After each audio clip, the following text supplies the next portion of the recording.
विभिन्न गाथाओं के माध्यम से चल रहा है और उसमें नरक गति का वर्णन किया, संक्षेप से वर्णन किया है।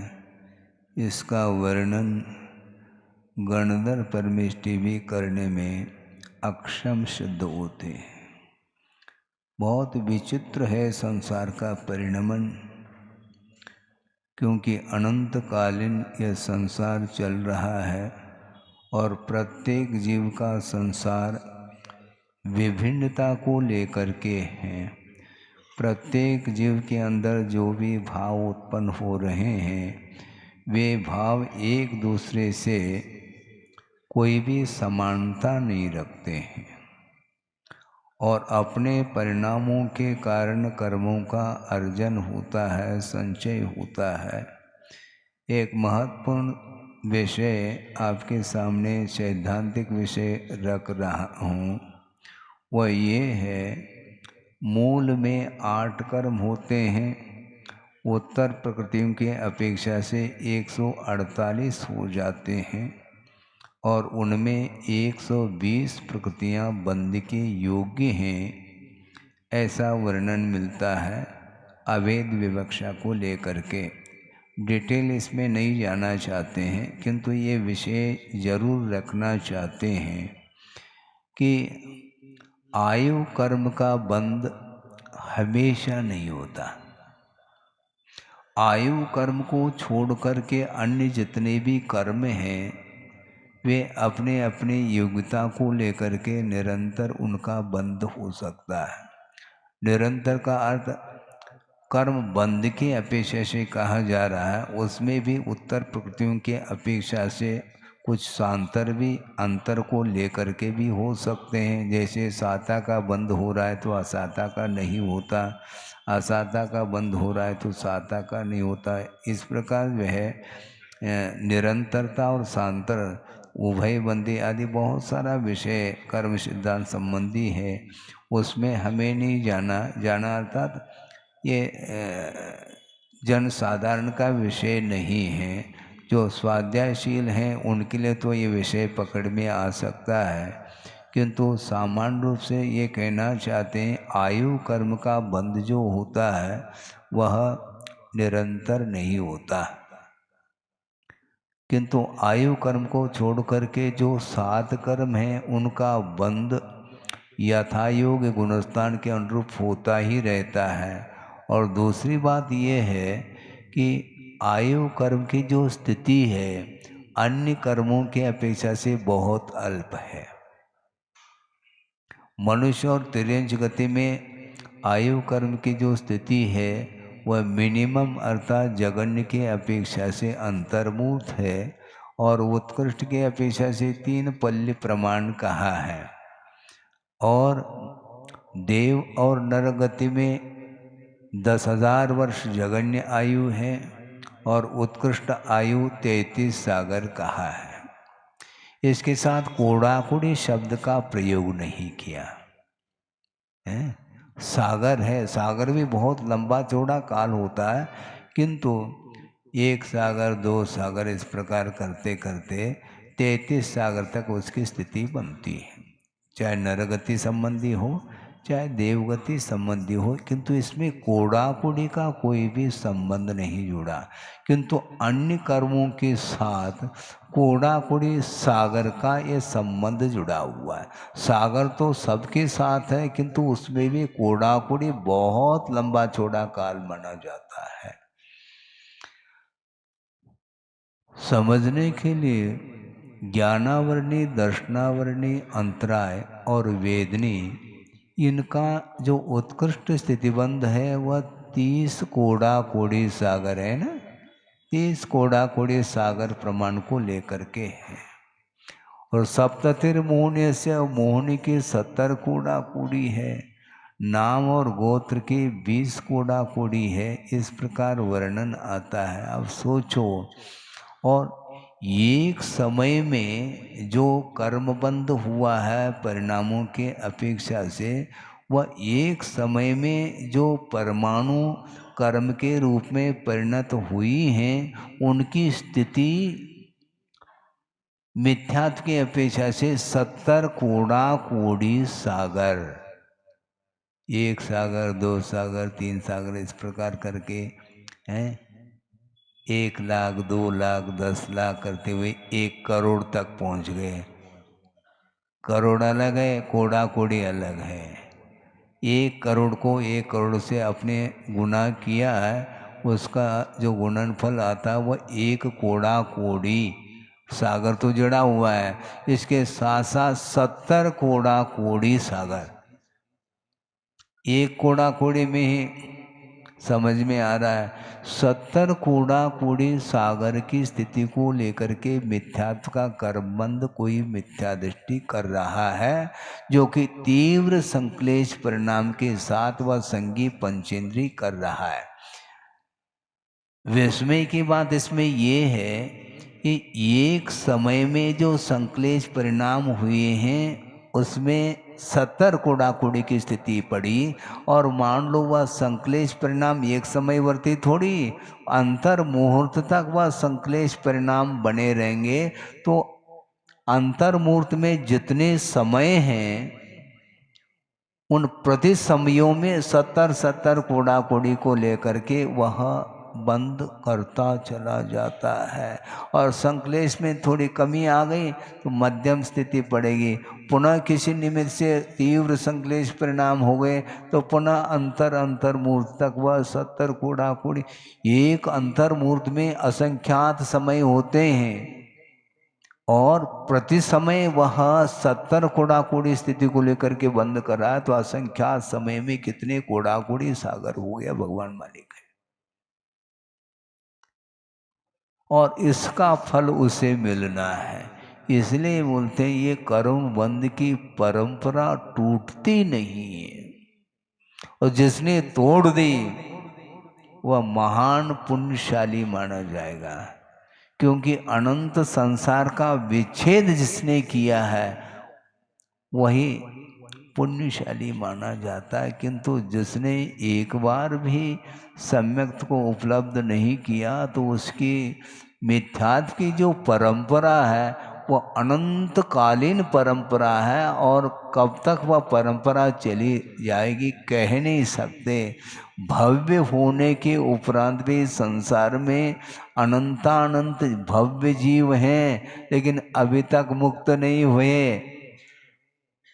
होने वाले हो गए, अनंत जीव मुक्त हुए हैं इस संसार में से, किंतु अभी भी संसार ज्यों का त्यों बना है, और उसमें भव्य जीव भी शामिल है। और भव्य होने के उपरांत भी अभी तक मुक्ति नहीं मिली, तो क्या अभव्य है क्या? ऐसा नहीं, ध्यान रखो। यदि अभव्य होता तो फिर उसको मुक्ति नहीं मिलनी। हम ये पूछना चाहते हैं, अभव्य जीव का जो इतिहास है वह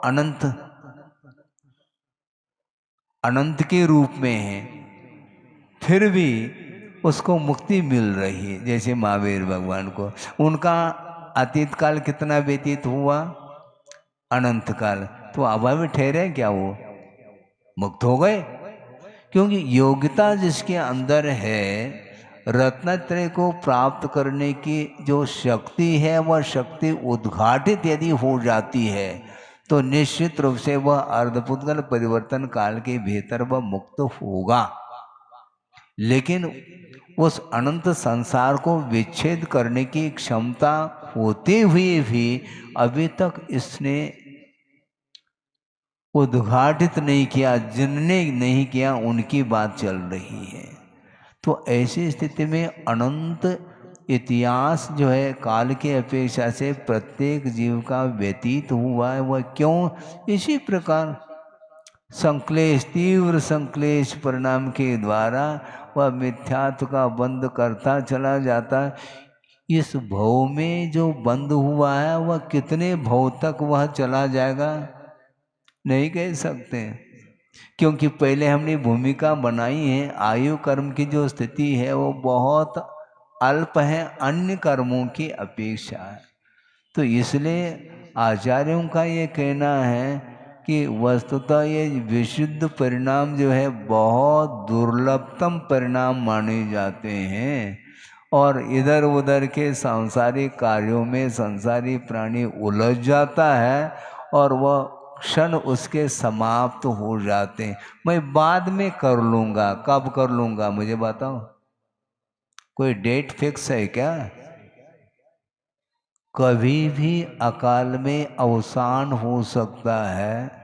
मात्र नियामक रूप से कौन से जीव हैं जिनका अकाल मरण नहीं होता, तो आचार्यों ने कहा कि देव नारकी भोग भूमि जो मनुष्य और तिर्यंच, इनका अकाल मरण नहीं होता, और जो चर्म शरीरी होता है उसका नहीं होता, चर्मोत्तम जिसको बोलते हैं।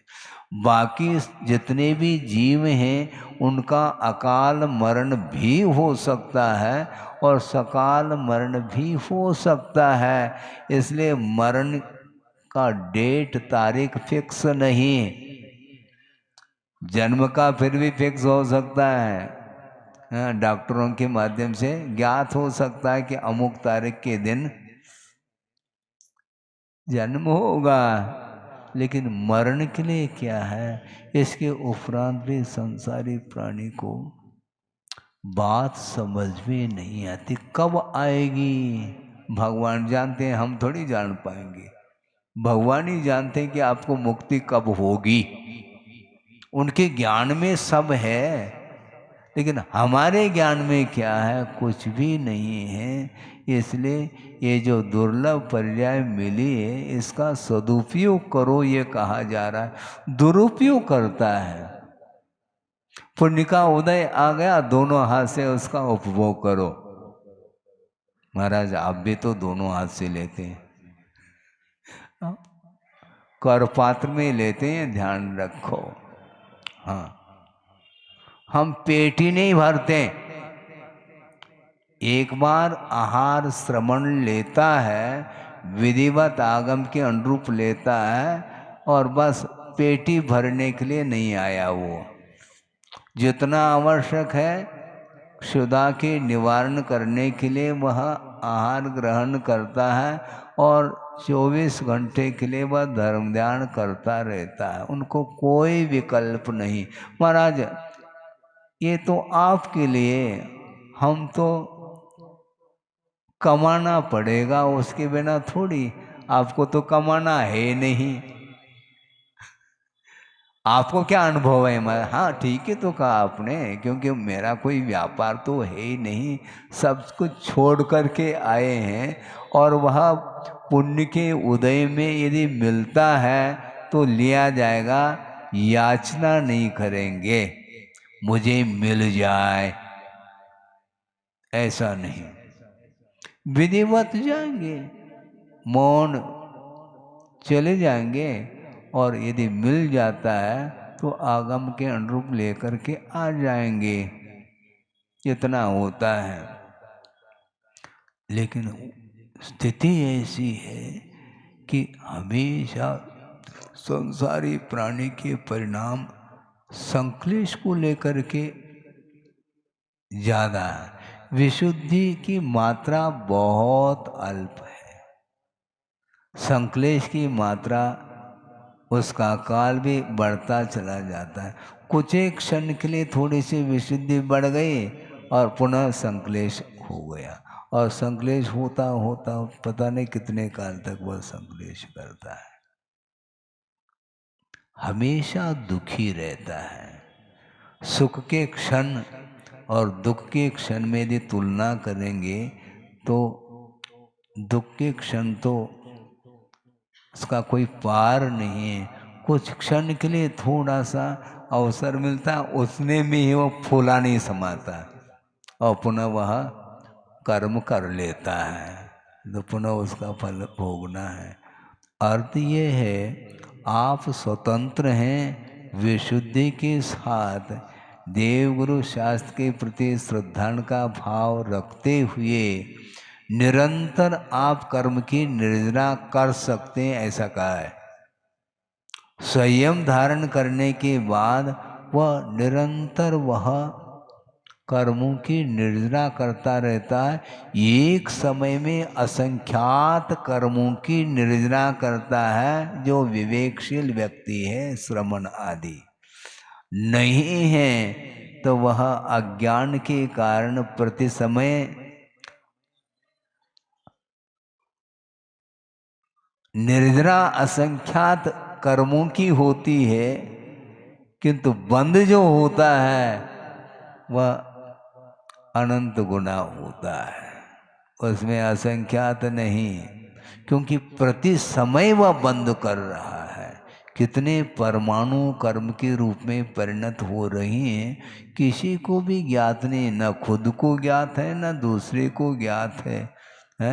अभव्य राशि से अनंतवें भाग और अनंत गुणे और शुद्ध राशि से अनंतवें भाग प्रमाण, इतने क्वांटिटी में वो कर्म वर्णाएं कर्म के रूप में परिणत होकर के आत्मा के साथ उनका संबंध होता चला जा रहा है, इसको अता पता ही नहीं और वह करता चला जा रहा है। तो ऐसे स्थिति में दुर्गति से वह बच नहीं पाएगा। और वर्तमान में जो भी पर्याय आप लोगों को मिली है ये बिना अतीत के पुण्य के संचय के बिना संभव ही नहीं है। और जो ये पर्याय मिली है और पुनः इसको गमाएंगे फिर कमा नहीं पाएंगे।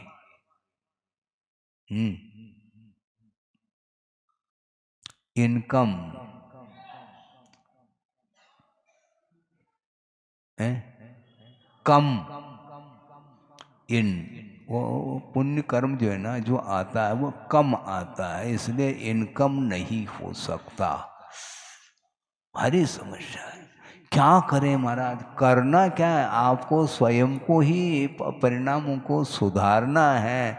सुधारने के लिए एक शास्त्र निमित्त बन सकते हैं और गुरु भी आपके विकास के लिए एक निमित्त के रूप में उपस्थित हो सकते हैं, किंतु आपके भीतर यदि मान लो रुचि नहीं है तो वो क्या कर सकते हैं, नहीं कर सकते।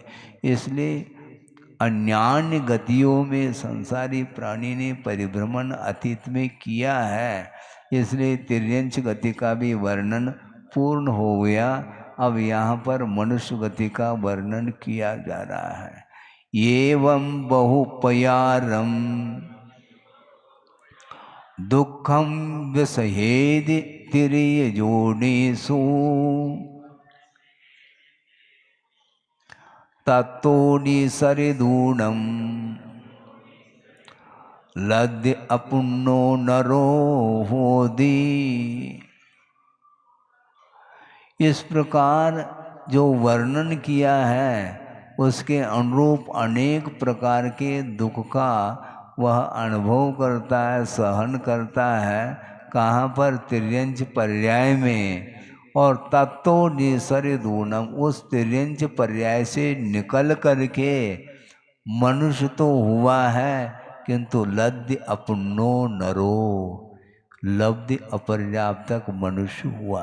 महाराज ये लब्धि पर्याप्तक क्या वस्तु है, ये मनुष्य तो है, इसके पास मनुष्य आयु का उदय है, मनुष्य गति का उदय है और मनुष्य पर्याय उसको मिली है, किंतु वह समूर्छन मनुष्य माना जाता है। जो कि मनुष्य के शरीर में ही कुछ ऐसे गुप्तांग वगैरह होते हैं, वहाँ पर पसीना आदि रुकने से वहाँ पर उनकी उत्पत्ति होती है, ऐसे आगम का उल्लेख है। वो दिखाई नहीं देते है, त्रस और त्रस में भी मनुष्य है, किंतु वह लब्धि पर्याप्त का अर्थ अंतर्मूर्त में उनका अवसान हो जाता है। वो गर्वज नहीं है किंतु समूर्छन जीव माने जाते हैं। जिस प्रकार समूर्छन तिर्यंच होते हैं, तिर्यंच गर्वज भी होते हैं और समूर्छन भी होते हैं, उसी प्रकार मनुष्य भी समूर्छन होते हैं। लब्धि पर्याप्त का अर्थ अपर्याप्त नाम कर्म के उदय के कारण यथायोग जो पर्याप्ति उन्हें मिली है उनको वह पूर्ण नहीं कर पाता और अवसान हो जाता है। आप पर्याप्तक हैं, वो लब्धि पर्याप्तक। इसकी व्याख्या सूक्ष्म है, इसलिए यह श्रद्धान का विषय बनता है। इन पर्याप्तियों का स्वरूप क्या है आदि आदि ये प्योर जो है सिद्धांत का, कर्म सिद्धांत का विषय है, इसलिए वहाँ तक हम नहीं जाना चाहेंगे। किंतु लब्धि पर्याप्त का अर्थ अंतर्मूर्त में अपर्याप्त नाम कर्म के उदय के कारण वो पर्याप्तियाँ पूर्ण नहीं कर पाता। पर्याप्तियाँ कितनी होती हैं? 6 पर्याप्ति होती हैं। आहार पर्याप्ति, शरीर पर्याप्ति, इंद्रिय पर्याप्ति, श्वासोच्छ्वास पर्याप्ति, भाषा पर्याप्ति और मन पर्याप्ति। ये 6 पर्याप्ति हैं। यथायोग्य अपने अपने मार्गना के अनुरूप, इंद्रिय आदि के अनुरूप वो पर्याप्तियाँ प्राप्त होती हैं और एक साथ पर्याप्तियों को वह प्रारंभ तो करता है, पूर्ण नहीं कर पाता और अवसान हो जाता है।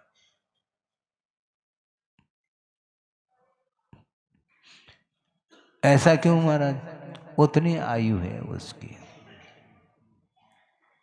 उससे अधिक अल्पायु इसी को बोलते हैं। कोई गर्भ में शिशु आया है, जीव आया है और गर्भ में ही वह समाप्त हो जाता है। हाँ, ऑटोमेटिक समाप्त होना अलग, किंतु किसी भी प्रकार से उसका घात करने का आप परिणाम करेंगे और उसके माध्यम से यदि वह गर्भ में ही उसका अवसान हो जाएगा तो उसका महान दोष आपको लगेगा। हाँ, एक तो अब्रह्म का सेवन हुआ और उसका जो फल है उसको भी न चाहो, गलत बात है ये। हाँ, या तो आप संयत रहते, संयम पालन करने की आपकी क्षमता नहीं है तो कोई बाधा नहीं, आपने संबंध कर लिया, लेकिन अब उसका जो फल मिल रहा है वो भी मुझे नहीं चाहिए, ये सबसे महान जो है हिंसा मानी जाती। कभी भी जीवन में ये कार्य नहीं करना चाहिए। एक संगी पंचेंद्री, उसके साथ वह मनुष्य पर्याय उसको मिली है, दुर्लभतम पर्याय को वह धारण करने जा रहा है। उसका पुण्य का उदय था और उसमें किसी भी निमित्त को लेकर के उसका पाप कर्म का तो उदय आएगा, लेकिन आपका भी पाप कर्म का उदय आया तभी घात के परिणाम हो रहे हैं आपके। नहीं होना चाहिए। यदि वह उत्पन्न हो जाता है, यदि मान लो वह लड़का है तो वह मुनि बन सकता है, यदि नहीं है वह बालिका है मान लो तो वह आरिका बन सकती हो। उस ओर ध्यान नहीं जाता।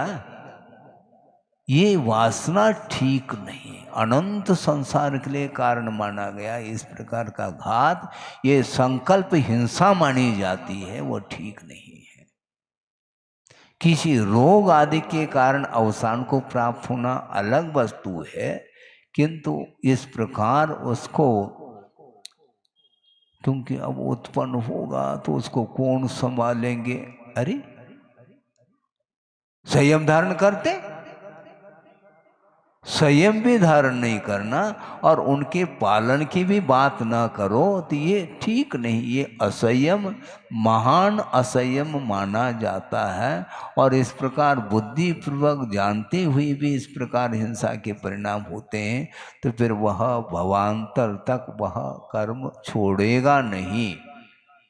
मनुष्य पर्याय दुर्लभ है और उसको पर्याय, और दूसरी बात ये है उच्च कुल में पैदा हुआ है, उस पर ध्यान नहीं जाता। केवल वासना विषय ही सामने आते हैं, किंतु उच्च कुल में आप स्वयं पैदा हुए हैं और उसका भी पुण्य कर्म का उदय था आपके कुल में, वह आया है। इसके बाद भी यदि मान लो दया के भाव जागृत नहीं होते हैं तो निश्चित रूप से उसका पतन होगा और पुनः तिर्यंच दुर्गति नरक निगोद आदि के लिए वह कारण बनता है।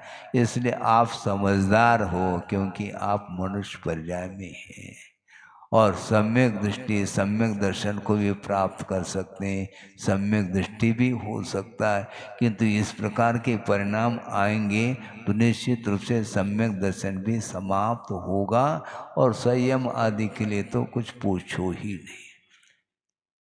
नहीं धारण कर सकता। कई इस प्रकार के प्रसंग हमारे सामने लेकर के आते हैं, उनको समझाना पड़ता है भैया ये ठीक नहीं है।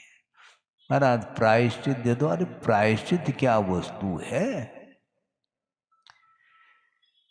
भूल हो जाना अलग, किंतु जानबूझ करके आप कर रहे हैं। किसी को किसी का पैर लग गया, मान लो भैया क्षमा कर देना, आई एम सॉरी, लेकिन जानबूझ करके आप ठोकर दे रहे हैं उनको, वो ठीक नहीं। इसको अतिचार नहीं बोलते, इसको अनाचार बोलते हैं, ये ध्यान रखें। भूल जो होती है वह होश हवास नहीं होने से, प्रमाद आदि के कारण ये होता है, किंतु जानबूझ करके वह कर रहा है, वह संकल्पी हिंसा के अंतर्गत आता है। यह जीव मेरे द्वारा मारने योग्य है, मैं इसको मारता हूँ, ऐसा जो संकल्प है यह संकल्पी हिंसा मानी जाती है। और एक मनुष्य पर्याय को प्राप्त करने जा रहा है, उसका घात जिसके द्वारा हो रहा है, उसका पाप कहाँ तक ले जाएंगे हम नहीं कह सकते। इसलिए हमने भूमिका बनाई थी कि वह विषय और कषाय के कारण इस प्रकार के भी परिणाम कर लेता है, उसको ये ज्ञात नहीं कि इसका परिणाम भविष्य में कितना भोगना पड़ेगा, उस ओर उसकी दृष्टि नहीं, मात्र विषय ही दिख रहा है। तो ऐसी स्थिति में वह परोपकार की भावना क्या कर सकता है? इधर परोपकार की भावना रखो और जो आया है उसका घात करो, जो गर्भ में आया उसकी रक्षा तो करो, उसके प्रति अनुकंपा का भाव होना चाहिए।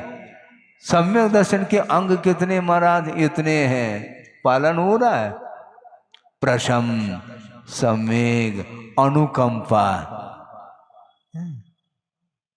न अपने ऊपर अनुकंपा है न दूसरे के ऊपर अनुकंपा है। गर्भस्थ शिशु के प्रति यदि करुणा जागृत नहीं हो रही है तो आप और कितने दूसरे लोगों को उपकार के भाव रख पाएंगे, मुझे बताओ। बहुत कठिन है। जिसको अपना मान रहे हैं उसका घात आप स्वयं करना चाह रहे हैं, ये बिल्कुल निकृष्ट पाप माना जाता है, ये कभी भी क्षम्य नहीं हो सकता। इसलिए इस प्रकार परिणाम हो भी जाते, मान लो अज्ञान के कारण, संभाल लेना चाहिए, पुनरावृत्ति उसकी नहीं होनी चाहिए। क्योंकि एक बार इस प्रकार के परिणाम होंगे तो पतन निश्चित है, और एक बार पतन हुआ फिर कितने कोड़ा कोड़ी सागर के लिए वह मनुष्य जीवन से वंचित रहेगा, ये नहीं कहा जा सकता। आगम पढ़िएगा, शास्त्र स्वाध्याय करना चाहिए, क्योंकि वस्तुतः संसार का क्या स्वरूप है, पुण्य और पाप का क्या स्वरूप है, मोक्ष क्या क्या स्वरूप है, बंध किसको बोलते हैं, इसका यदि मान लो भान नहीं रहेगा तो अज्ञान दशा में वह कर्म करता ही चला जाता है, करता चला जाता है, वह अनंतकालीन वह उस परंपरा का विच्छेद वह नहीं कर पाता। आपको क्या करना है? संसार का विच्छेद करना है। महाराज हम सोच लेते हैं, क्या सोचोगे, कितना सोचोगे? आगम के ऊपर यदि आस्था आपकी नहीं रहेगी तो आपके कदम विपरीत पड़ते चले जाएंगे, ध्यान रखो। फिर बाद में कोई भी संभाल नहीं पाएगा। हाँ, ये संस्कार आप अपने परिवार के ऊपर डालिएगा और अपने ऊपर भी संस्कार डालो, धार्मिक संस्कार। क्योंकि आचार्य कहते हैं ये पर्याय का मिलना नहीं मिलना बराबर हो जाएगा यदि आश्रव को नहीं रोकते हैं तो, और आश्रव को यदि रोक रहे हैं तो इसकी सार्थकता सिद्ध होती है। पूत कपूत हो तो कादन संचय, और सपूत हो तो कादन संचय। यदि मान लो पुत्र अच्छा निकला है तो उसके लिए कमाने की आवश्यकता नहीं पड़ेगी, वो स्वयं कमा लेगा। और जो कपूत अर्थात व्यसनी निकला है तो उसके लिए तुम्हारे कमाने से कोई प्रयोजन सिद्ध नहीं होगा, ये कहा जा रहा है। इसी प्रकार आचार्य समंतभद्र स्वामी ने इसी विषय को बहुत अच्छे ढंग से लिखा है। ये कहावत बाद में आई, पहला आचार्य समंतभद्र स्वामी ने कहा, यदि पाप निरोध हो अन्य संपदा किम प्रयोजनम, यदि पापाश्रव अस्ति अन्य संपदा किम प्रयोजनम। संपदा का अर्थ केवल धन ही नहीं लेना, किंतु जिस पर्याय से मुक्ति होती है वह बहुत बड़ी संपदा है, मनुष्य पर्याय। और उस मनुष्य पर्याय के मिलने के उपरांत भी जो पाप को रोक नहीं पा रहा है तो उस पर्याय की कोई सार्थकता सिद्ध नहीं होगी, किम प्रयोजनम। और पाप का यदि निरोध हुआ है तो संपदा की सार्थकता होती है, बाद में इसकी कोई आवश्यकता नहीं पड़ती, क्योंकि इसका पूर्णतः आपने सदुपयोग किया है।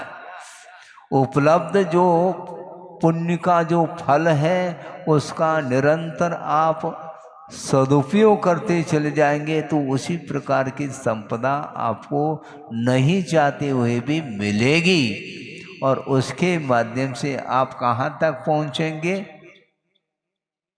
हाँ, पार हो जाएंगे संसार से। स्वर्ग आदि तो छोड़ो, आप हमने कल परसों ही कहा था वो तो घास फूस है, आपने बीज बोया है तो ये तो मिलेगा। कोई भी घास फूस के लिए बीज नहीं बोता, क्योंकि कुछ ऐसे भी वनस्पति हैं जिनको बीज बोने की आवश्यकता नहीं और दूब उगाती है? दूब उगाती, आपने बोया क्या घास को? नहीं। आपने ज्वार बाजरा चना इत्यादि बोया है, वह फसल आती है, उसके साथ साथ वह फल आ जाता है, उसके लिए आपने किया। इसी प्रकार जो पुण्य का अर्जन जो आपके द्वारा किया गया वो परिणाम सामने दिख रहा है। सच्चे देव गुरु शास्त्र का दर्शन कर रहे हैं आप, और जिसके पास क्षमता नहीं वो क्या करेगा मुझे बताओ? एकेंद्र से असंगी पंचेंद्र तक इतना पाप कर्म का उदय है कि उसके लिए सम्यक की उत्पत्ति संभव नहीं, उसके अंदर योग्यता ही नहीं है। और जिसके अंदर योग्यता है उसका दुरुपयोग कर रहा है। योग्यता मनुष्य भव में है, हम बाद में देख लेंगे, बाद में कौन सा भव मिलेगा तुम्हें ज्ञात है क्या? किस पर्याय को प्राप्त कर लोगे कोई भी ज्ञात नहीं, इसके उपरांत भी वह पसीजता नहीं। संवेदन बहुत बड़ी चीज है। हाँ, सब कुछ वातावरण उपयुक्त मिलने के बाद भी यदि भीतर संवेदन नहीं है, अनुकंपा के भाव, दया करुणा, ये जो भाव है यही संवेदन को सूचित करते हैं। वह भीगता नहीं। क्यों? क्योंकि अनाप शनाप जो धन मिला है करो उसका उपयोग, फिर पतन अप डाउन करता रहा है ये। और ऐसे भी जीव हैं जो अभी तक इस त्रस पर्याय को प्राप्त नहीं किए, तो उनका कौन सा पाप का उदय, वह वहीं पर है। कहीं से गए नहीं हो, किंतु ये है आप लोग वहाँ से निकल आए हैं, बहुत बड़ा पुण्य का उदय माना जाता है। बहुत बड़ा पुण्य का उदय माना। ये उसको क्या बोलते हैं, लाई बनाते हैं आप, हैं? ज्वार के भी लाई बनते, मक्के के भी होते हैं लाई। वो उसकी क्या प्रक्रिया, कैसे बनाते हैं उसको, रेत में, और उसमें से उचट करके बाहर आ जाते हैं लाई। आप कहते हैं हम लाई, कहाँ से लाई है, कहाँ से लाई, वो उचट करके आ जाता। उसी प्रकार अनंत जो निगोद राशि है उसमें से उचट करके ये पर्याय मिली हैं, त्रिस पर्याय चिंतामणि के समान हैं, हम लोग आए हैं। अब इसका सदुपयोग करो। उसको उसकी योग्यता नहीं, और आप लोगों के पास योग्यता है, एबिलिटी आप लोग बोलते हैं, योग्यता है। इसके उपरांत वो योग्यता का यदि मान लो मूल्यांकन नहीं करेंगे, उसका सदुपयोग नहीं करेंगे, निश्चित रूप से गाड़ी रिवर्स होगी। किसके द्वारा, स्वयं के द्वारा। स्वयं ही बैक ले जा रहा है अपनी गाड़ी को, कोई दूसरा नहीं, स्वयं ड्राइविंग कर रहा है पीछे। इसको क्या करेंगे, समय आपका हो गया, विलंब से जरूर प्रारंभ किया था, लेकिन पौन घंटा तो हो गया, और 45 मिनट का एक पीरियड माना जाता है। हाँ, वैसे 40 मिनट का सुनते हैं, पहले 45 मिनट का था, अब 40 मिनट का हो गया, इसलिए 1 घंटे की कोई आवश्यकता नहीं। बहुत कुछ मिल गया इसमें मसाला है, मैटर बहुत सारा सैद्धांतिक विषय मिल गया, और वैराग्य के लिए ये कारण होता है। इसलिए कर्म सिद्धांत को निरंतर पढ़िए। मान लो आपको क्षोभम नहीं हो रहा है, कोई बाधा नहीं, किंतु प्रयोजन भूत जो तत्व है उसका परिज्ञान आपको हो गया, पर्याप्त है हमारे लिए, कोई आवश्यकता नहीं। हमें गोमठ सार कर्म कांड नहीं आता, हमें लब्धि सार नहीं आता, हमें समय सार नहीं आता, हमें वो नहीं आता। भैया तुम्हें छड़ाला आता है तो पर्याप्त है। छह ढाल है, तलवार नहीं, उसमें ये ध्यान रखो ढाल है। छह ढाल है, ढाल सुरक्षा है। सामने वाला तलवार से वार कर रहा है तो आप ढाल लेकर के खड़े रहेंगे तो आपकी रक्षा होगी।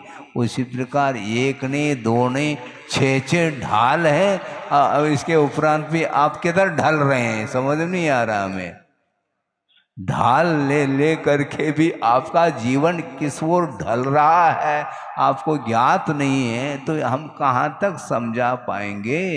छड़ाला का भी स्वाध्याय करो, वहाँ पर भी चतुर्गति का वर्णन प्रथम ढाल में ही किया है। दौलतराम जी, हाँ, सोचो विचार करो। इस प्रकार ये सारा बहुत कुछ आगम में वर्णन आया है, यथा योग्य हमने आपके सामने विचार रखा है। मनुष्य गति में प्रवेश पाया है उस जीव ने जो परिभ्रमण करता करता, अब मनुष्य पर्याय की यदि वह सार्थकता सिद्ध नहीं करता, उसका सदुपयोग नहीं करता है, तो वह परिभ्रमण कभी भी रुकने वाला नहीं। इस प्रकार इस गाथा का आशय है। बोधि समाधि परिणाम शुद्धि स्वात्मोपलब्धि शिव शोक सिद्धि चिंतामणिम चिंतित वस्तुदाने त्वामंद मानस्य ममास्तु देवी। परम पूजाचार्य गुरुवर श्री विद्यासागर जी महाराज की जय।